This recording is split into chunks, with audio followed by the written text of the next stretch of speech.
യേശുവിന്റെ രക്തത്തിന് ഭയങ്കര ശക്തിയാണ്. വിശ്വസിക്കുന്നവരുടെ മേലും ആശ്രയിക്കുന്നവരുടെ മേലും ആ രക്തത്തിന്റെ പവർ എന്നാന്ന് ഞാൻ പറയാം. ഏത് കൊടിയ പാപിയെയും ഒരു കുറ്റമില്ലെന്ന് പറയത്തക്ക രീതിയിൽ കഴുകി ശുദ്ധീകരിക്കുന്നതാണ് ആ രക്തം.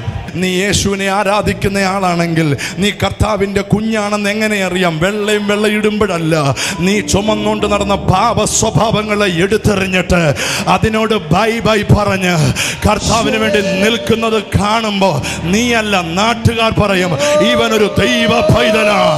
നീ ചുമന്നുകൊണ്ട് നടക്കുന്ന പാപ സ്വഭാവം നിനക്ക് വേണ്ട. നിന്റെ കുടുംബത്തെ തകർക്കുന്ന പാപ സ്വഭാവം നിനക്ക് വേണ്ട.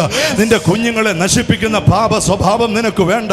കാരണം നീ വിശുദ്ധനായിരുന്നാൽ നിന്റെ തലമുറ അനുഗ്രഹിക്കപ്പെടും.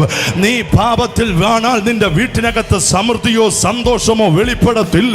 ഇന്ന് പകൽ ഈ വചനം കേൾക്കുമ്പോൾ ഈ ഇരുവായ്ത്തലയുള്ള ദൈവത്തിന്റെ വചനത്തിന്റെ ശക്തി, പാറയെ തകർക്കുന്ന ദൈവത്തിന്റെ വചനത്തിന്റെ ശക്തി, ഇരുമ്പോടാമ്പലുകളെ തകർക്കുന്ന ദൈവ വചനത്തിന്റെ ശക്തി ഇന്ന് പകൽ ഇതിനകത്തിരിക്കുന്ന ഓരോരുത്തരെയും ശുദ്ധീകരിക്കട്ടെ. നീ അറിയാതെ നിന്നെ പിൻഗമിച്ച പാപ സ്വഭാവങ്ങളെ ജയിക്കാൻ ഇന്ന് പകൽ നിനക്ക് കഴിയത്തില്ല. പക്ഷെ യേശുവിൽ നീ വിശ്വസിച്ചാൽ അതിൻ്റെ നുകങ്ങളെ ഓടിച്ച് നിന്നെ ശുദ്ധീകരിച്ച് നിന്റെ ദേശത്ത് നിന്റെ നാട്ടുകാരുടെ നടുവിൽ നിന്നെ ജയത്തോടെ നടത്താൻ യേശുവിൻ്റെ രക്തത്തിന്റെ ശക്തിക്ക് കഴിയും.